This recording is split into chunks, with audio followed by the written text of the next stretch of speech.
Today's topic today is Module 7, Rotation of Rigid Bodies. Let's begin. So, as you can see here, that's not me, of course. Some trumpo. Gatuyok-tuyok yung person. Sorry. Any person na nag-rotate siya. So, with respect to some axis, isab siya rotating with respect to that one. So the clue is we're going to talk about rotational motions based sa kanyang figure. Okay, let's begin. Now, let's look at ang kanang mga angular properties or angular physical quantities. I think naagyan naman na to. Siya kay we talk about angular velocities, arc length, angular acceleration, and so on. But let's go a bit more deeper. So you have here an isa ka body, this one. You allow siya to rotate to some axis, moving from this position to this position. Let's say this is some arbitrary position, not necessarily pwede sa siya center of mass. Pero by looking at this figure, it might be much closer somewhere diri ang for this particular topic. Kanilang siya nga point. I-allow nato siya pa-move dira. So na siya distance na covered. Distance na covered niya. Okay. So if we go deeper, the position, starting position niya na diri, then i-move na siya to this point here. At this point here, the beginning na siya angle na theta 1. So mo na siya theta 1. O T1 o arc length with respect to the x-axis is S1. Kani siya na measurement. Then at time 2 na siya dire. So na po siya ma-generate na angular position theta 2. Again measured from similar na point or similar na axis. O na po siya arc length S2. Okay? So kani siyang arc length S is simply equal to the radius times delta theta. Delta theta is the change in the angular position from theta 1 to theta 2. So this is r theta 2 minus theta 1. Of course, the r doesn't change because all throughout, ang radius ni mo remains the same. I think this is just more of a refresher kay last time guys ganda po tag arc length. Next, the angular velocity given as omega pero w ang forma. I don't know. Ay ko ninyo lali sana. So this one is equal to theta 2 minus theta 1 over theta 2 t2 minus t1, the time parameter. So you have delta theta over delta t. So the instantaneous sana class is just simply taking the limit as it approaches 0, meaning gamay gid siya kay approaches to 0 na good but not 0. So we take the limit of this one here, ang delta theta of delta t, which is simply the differential function of d theta dt. So meaning it's a small na time na movement niya kay delta t approaches 0 man. Okay, so you now have the angular velocity average or angular velocity instantaneous. Okay, next is ang angular acceleration. Ang angular acceleration na kay angular na acceleration average, which is the change in the angular velocity omega 2 minus omega 1 divided by t2 minus t1, so delta omega over delta t. Of course, if you want to take the limit, you simply approach the time close to 0. So this is just the limit of that one, which is giving us the differential of the angular velocity over dt. So differential na siya na function. Same gyapon tong kaganina. If you want to take the limit, at the time t approaching to 0. Now let's look at some parallel things here. So kani siya is ang linear na behavior, while kani siya is ang rotational na behavior. If ang kaning dashed line are basically the trajectories, ang green spheres are your basically like a projectile or something. Pwede po siya projectile or the object that is moving. So, nagit sila yung mga similarities. So, you have the angular velocity, this one, which is delta theta over delta t. Ang imong average velocity is delta x over delta t. Identical, right? Ang imong theta just replaced by, or ang imong delta x is just replaced by theta.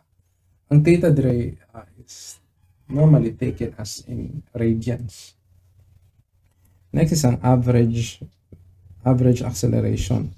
Ang imong average angular acceleration. Look at them. They still look identical. Kanilang, if we're talking about mga pa-rotate na mga motion, you have to take into consideration ang mga parameters involving ana. Basically, instead na x, you use theta. Instead na v for velocity, you have to use omega for angular velocity. Instead na a for acceleration, you have to use the alpha na parameter. Okay. If we recall, natay equations of motion for the linear motion. Okay. So we have this one. I think you're familiar na dapat familiar na ginawa ni kay layo na ba ita? Module 7 na ba? So this is from, I think, module 2 or module 3. Depende. Okay.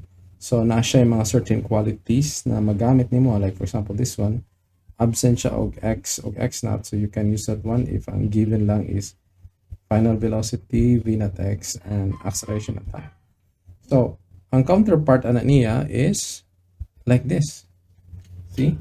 Quite identical. So if ma-familiarize nimo tong linear na mga equation or equation of motions, it's easy for you to connect sa angular or sa rotational na mga motion.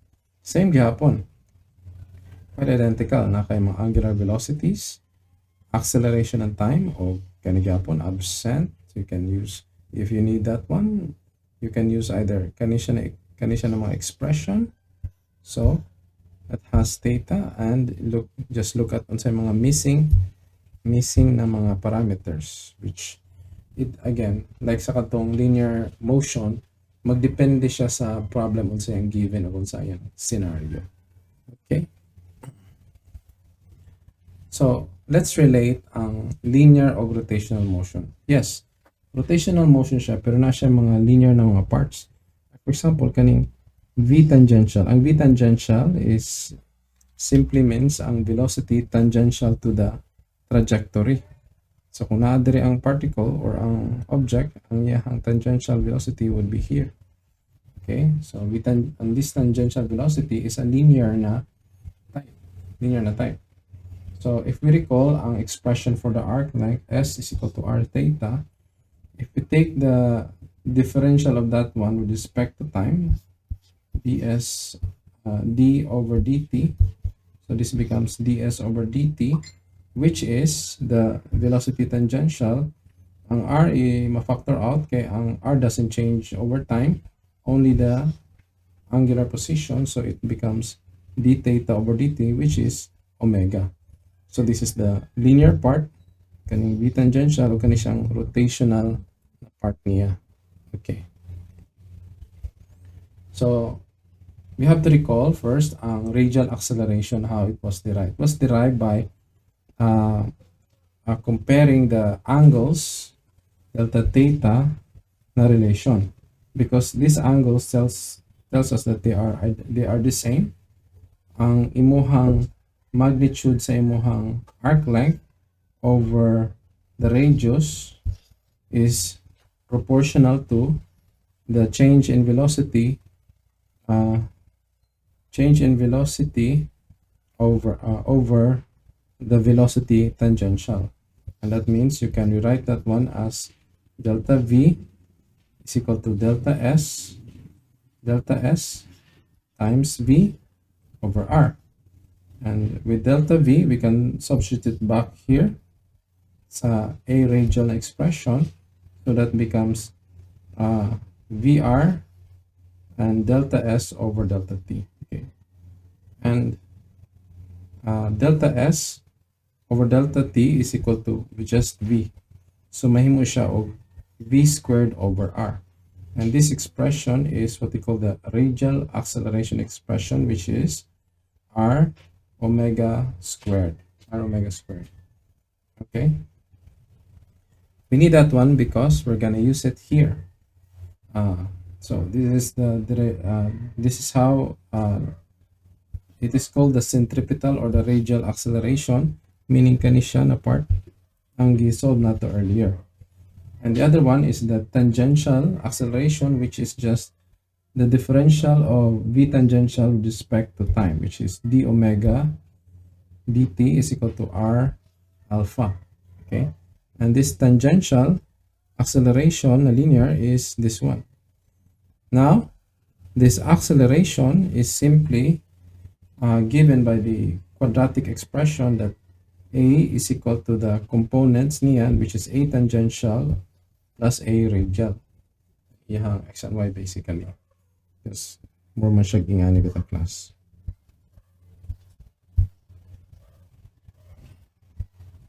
A radial, a tangential, and basically more siya ka ng gingani. Okay. A tangential, a radial. So, hence, mo na siya ang shape. I think naikulang ani. Yung na siya dapat kaya na. Okay. Okay, let's look at this example. You have a phonograph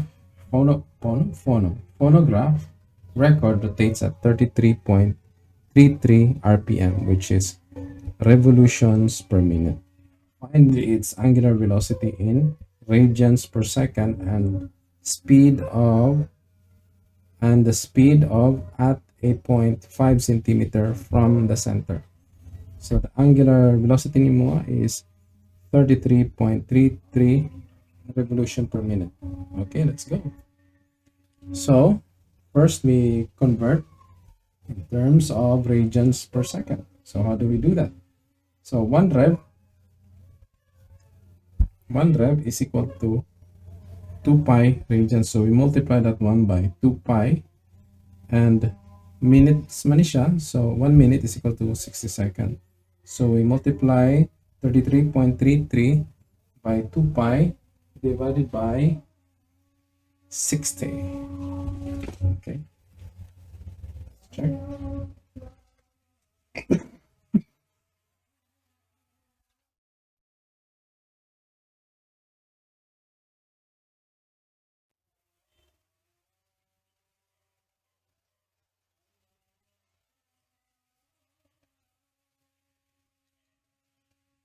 And that is indeed 3.49 radians per second.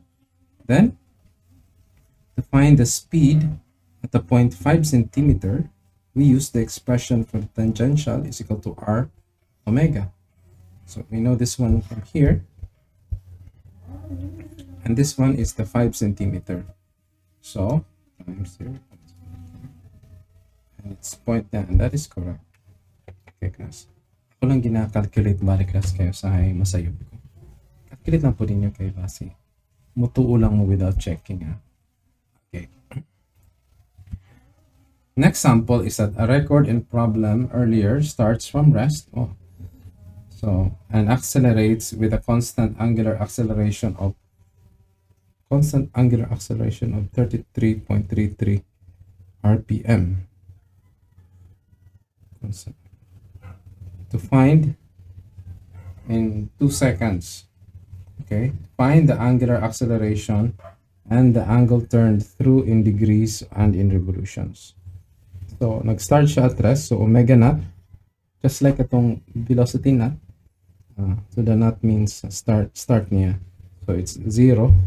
The next is ang final velocity niya is 33.33. The final angular velocity, which is we solved earlier, 3.49 radians per second. So t naught nimo is 0. Theta naught nimo, ang starting position niya is 0, or at a later time 2 seconds. So this should look familiar kay this is same sa kinematical na type na mga problems. We look at unsay given, unsay pangutana, and find the equation. To find the angular acceleration, we use this expression here, which is delta omega over delta t. So we know this one to be 0. Check. We also know this one kay given siya, and final time, not temperature, final time is 2 seconds minus 0. So dapat t naught na siya. Sorry. So 3.49 divided by 2 gives you 1.74. Okay. So that is the average angular acceleration. So to find the angular acceleration in radians per second, the angle turned through in degrees. Yeah, we're done with angular acceleration. Next is to find the angle turned through in degrees and in revolutions. So we are given this one, and this one is solved earlier. So we look at unsay gipangita, which is the angular position. So we cannot yeah. So we have these expressions here. Let me check. So in this scenario, ang kaning one, wala man siya angular position, pero ang gipangita is angular position. So we have to use this 3 expression here. Baliktad no? Anong gipuan ako So you can choose any of them. So let's try to use the first one. Okay. Theta minus theta naught is equal to 1/2 omega plus omega naught t. Now we do this kay pwede po yata ng omega naught kay 0 man yung start niya. Ang t ni mo na po 2 seconds. Yeah. This one also pwede na ito magamit. Yeah. Okay. Pero the second equation itong gigamit. So we use this expression here. So this one is 0. This one is also 0. So theta is equal to 1/2 times 3.49 radians per second times 2. So the 2 cancels out. And we are left with 3.49 radians ang theta. And if you want it in degrees, ang radians nimo is equal to 2 pi radians is equal to 360 degrees and gives you 199.96. Let me check.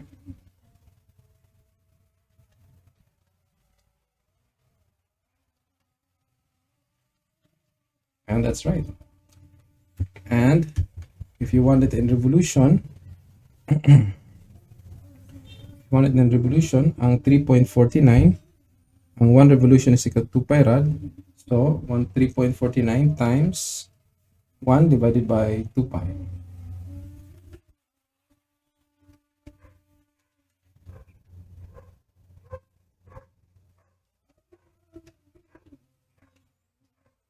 And that's right, it's around 0.55 revolutions. Okay, this one is a matter of conversion. So you can try other na mga expression like this one and this one to see if the same ba. Okay, explore mo guys. Okay, let's look at this one, energy and rotational motion. So pag nakay mass o nakay motion, kinetic energy. Okay. So in this scenario, you have several particles nag-rotate to some axis here.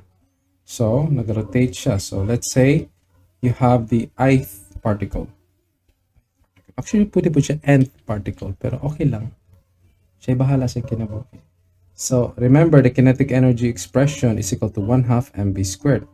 So if we consider this particle as the ith particle, na siya v-ith na velocity. So this becomes 1/2 mi vi squared. Okay? But since this one is rotating, we can relate that one in terms of the angular velocity. So ri squared omega squared. Okay? Take note, ang ri ni mo nag-vary na siya. Okay? These are masses position everywhere. So ri lang siya. So the total kinetic energy of such system is simply the sum equal to 1 to n. Let's say n kabuk particles. Okay, n kabuk particles. So that would be the total kinetic energy of such system. Imo lang isam ang kada isa kinetic energy. Okay. angular velocity, they're given the same. Okay, moment of inertia. Moment of inertia. To start, we go back here. So, naka-ith particle. So, for let's say mass 1, siya kinetic energy as m1 r1 squared. Kibalik itong let's say kung kani siya. Say this is m1. This is r1. Huwag na siya angular velocity. Then, napo din kay m2, r2. Napo siya the same na angular velocity. Kaya kung maglalaan sila angular velocity, mabungkag na siya. So this one is like just like a body with several particles or particles moving at the same time. Okay. So the kinetic plus dot na siya class. Actually the plus 1/2 mi ri squared omega squared. So the total kinetic energy is the sum. So I equal to 1 to n. Dapat okay, anyways. So factoring out ang constant nimo, which is this one and this one. Okay, so that means 1/2 lira. Weird na pagka-factor kay pagawa siya in different directions. You will see why. Maybe kita punan lang siguro kabuatan. Okay. So, ang mabili na lang nimo sa K total is na gi-factor out nimo sa sum is kani siya. Ang MI/RI squared. Kaya kani silang duha nagavary man. Like siyo, magalahi man sila. Okay? Posible ang mas lahi. Now, ang kani siya nga sum MI/RI squared is what we call the moment of inertia of an object. So, substituting here the variable I, so you get the total kinetic energy is equal to 1/2 I omega squared. Okay, 1/2 I omega squared. Okay, sa lahi-lahi nga body, maglahi-lahi po siya og moment of inertia depende kung asa siya iparotate. Like for example, these two are identical na rods. Slender rod. But kani siya diri giparotate. Okay, so it is 112 ml squared. Pero kung at the end siya iparotate, 1/3 ml squared. Okay? Kanina po siya, rectangular plate. Rectangular plate is rotated through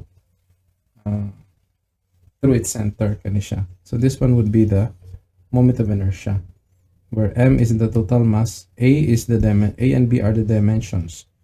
Okay, so paano siya rotation? Counter or clockwise? Okay, letter D is a thin rectangular plate, pero sa edge siya giparotate. So it's 1/3 m a squared. So wala giapil ang b. Look at here, kanina siya ang rotate. This one, ang a and b mag-rotate sila. Another one is kaning hollow cylinder. So you have hollow cylinder na may duha ka radius R1 o R2. So parotate mo siya at that axis. It's given by this one. And the other one is solid cylinder. Isa lang ka radius, it's this one. Next one is a thin-walled hollow cylinder. Thin-walled siya na negligible ang difference sa R1 o R2. So it's just mr squared. I wonder nung ano because kaya kung ang R1 and R2 identical becomes 2r squared, probably mag-cancel out ang 1/2. Then you have the solid sphere and the thin-walled sphere. So they're different. The solid sphere is 2/5 mr squared, and the thin-walled sphere is 2/3 mr squared. Okay. So just remember, kung asa siya giparotate, mag-vary even if they are the same object. Okay. Let me also introduce to you what we call the parallel axis theorem. So, if you have like a moment of inertia at the center of mass, then imo siyang iparotate here. Paano siya dira? IP position. Ang iyang moment of inertia is given as an ICM, the moment of inertia at the center of mass, plus md squared, where d is the distance distance from the position of the ICM. So, but the rotation is the no, the axis of rotation, they are parallel like this one. Example: find the moment of inertia at one end of a rod with mass m given the moment of inertia at the center of the rod as shown in the figure. So you have ICM given, then imo siyang iparotate at the edge, which is located L over 2. So I'm assuming this one is the total length, so halfway. So from here, from the moment of inertia of the rod that is positioned at the center, is given as I is equal to 112 ml squared from the table earlier. So this one is actually ICM. Okay, so IP is equal to ICM, this one, plus MD squared. We know that the D is L over 2. So L over 2 na siya dira. So 112 ml squared plus ml over 2. So this results to, what is it? 112 L plus L over 4. Check.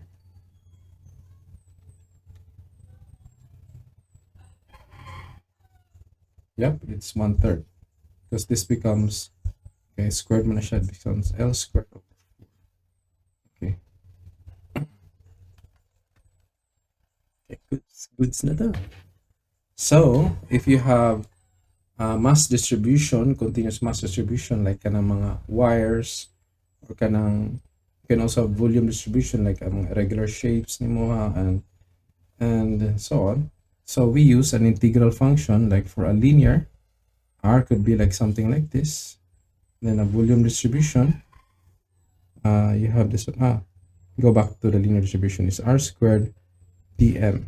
Okay, differential sa mass niya. Okay, and you have, so meaning it could be may some areas na mas daghan og mass, posible man.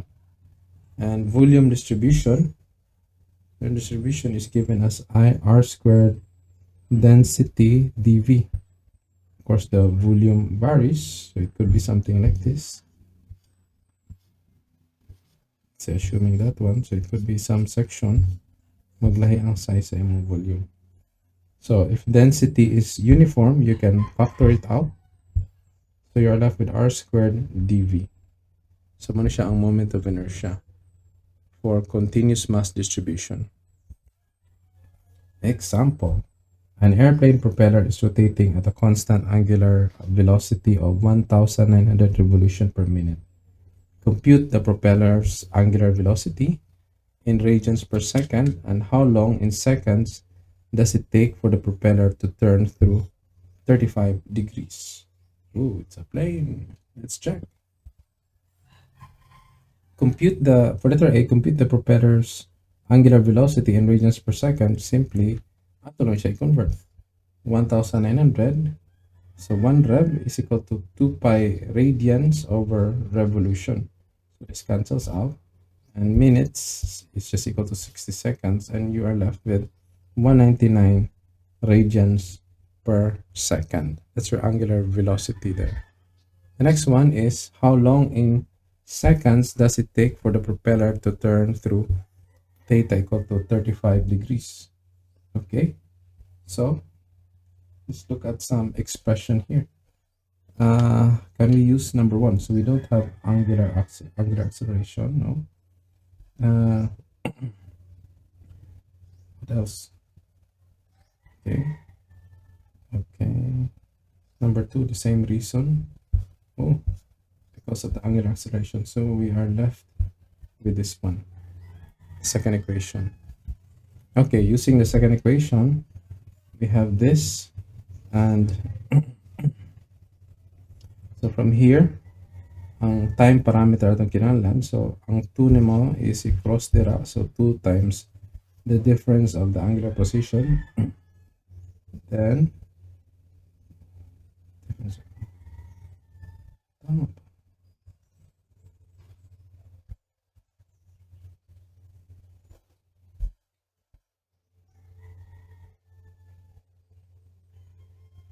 why is it 2 omega? Is it constant? Let me see. Oh yeah. So the omegas here are the same. So kung omegas here are the same, so meaning acceleration, angular acceleration should be zero. Hmm. Okay, going back. So 2 omega siya dira. So 2 times omega, which is very large, 11,401. 401.86. So we have the final angle 35 degrees. This one is 0. So it's 35 degrees divided by 11,401.2 degrees.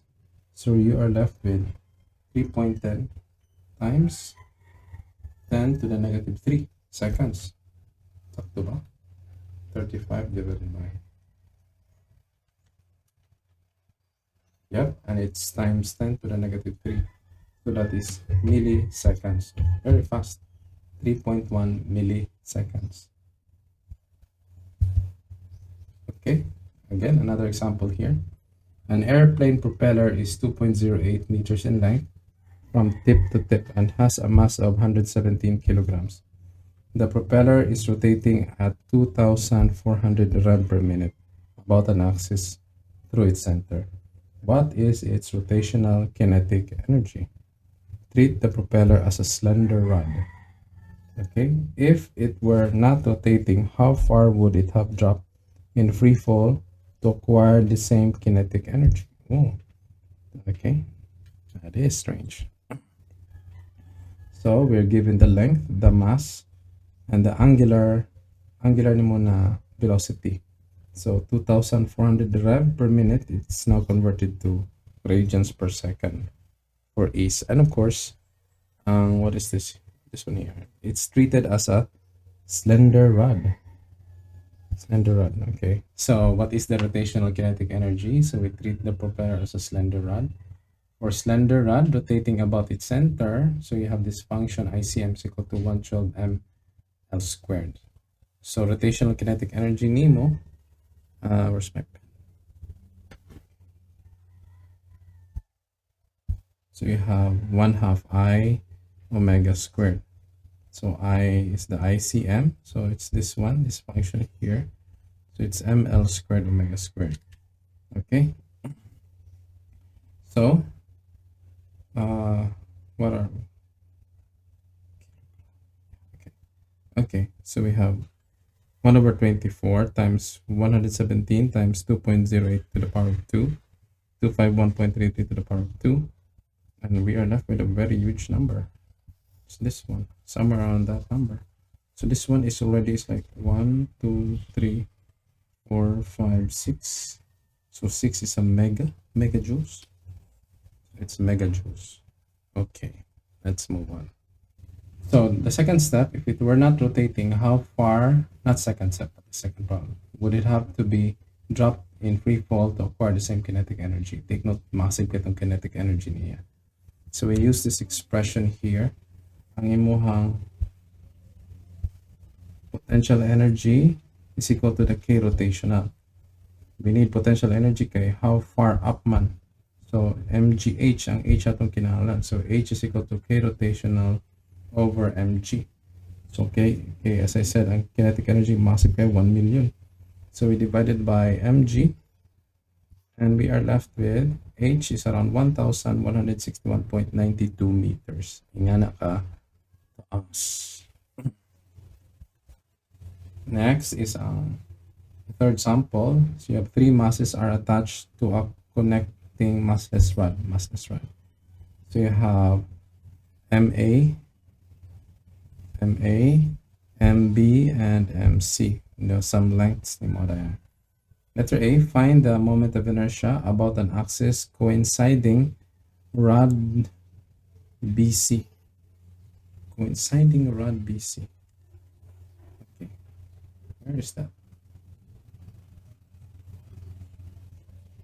Next is find the moment of inertia at point A going out of the page. Going out of the page. I think dapat wala man natin gibutan 3 points. But let's just check the problem. Find the kinetic energy at point A with an angular velocity of 4 radians per second. Okay, let's go. Find the moment of inertia about an axis coinciding rod B and C. Dili rod, dapat mass. The mass B and C. It's this one and this one. Okay?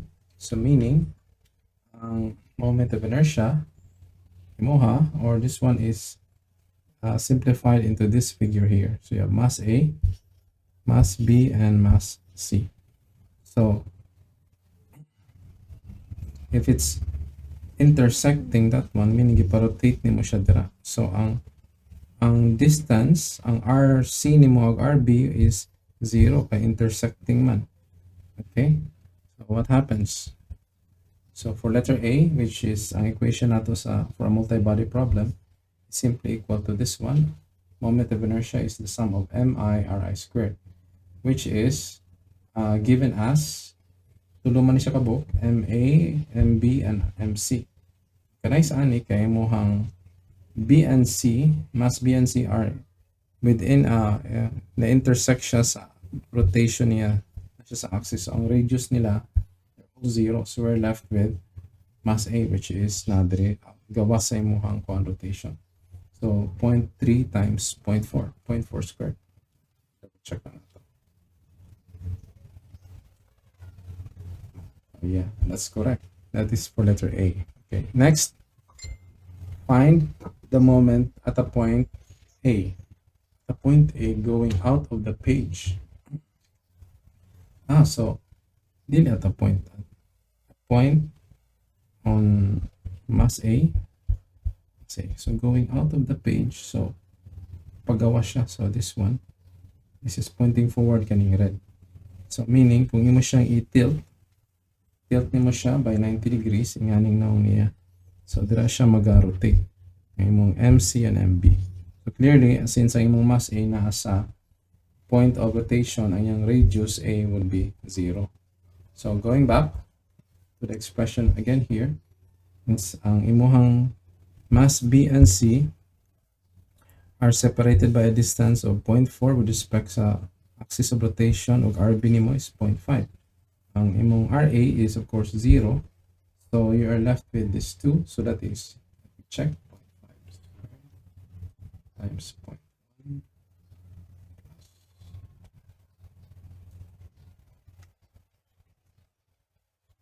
and that's it. That's 0.057 kilogram meter squared. Okay. Last is find the kinetic energy at a point A with the angular velocity of 4 radians per second. So dira nimo siya giparotate. Actually, magmatter ba ang rotation niya? Clockwise or counterclockwise? I don't think so. Angular naman ang gignon. So earlier we learned na ang moment of inertia is 0.57 because of these two separated by distance RC, RB. So it's that value. So ang kinetic energy expression is 1 half I. You know, this one ang I nimo, omega squared. So the value of the kinetic energy total is 0.456. So ako lang i-double check.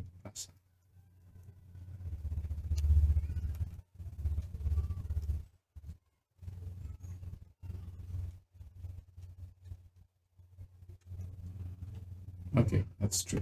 Okay, moving on. Oh, that's it. And I guess thank you for listening, and I hope you learned something new today. Ingat and God bless.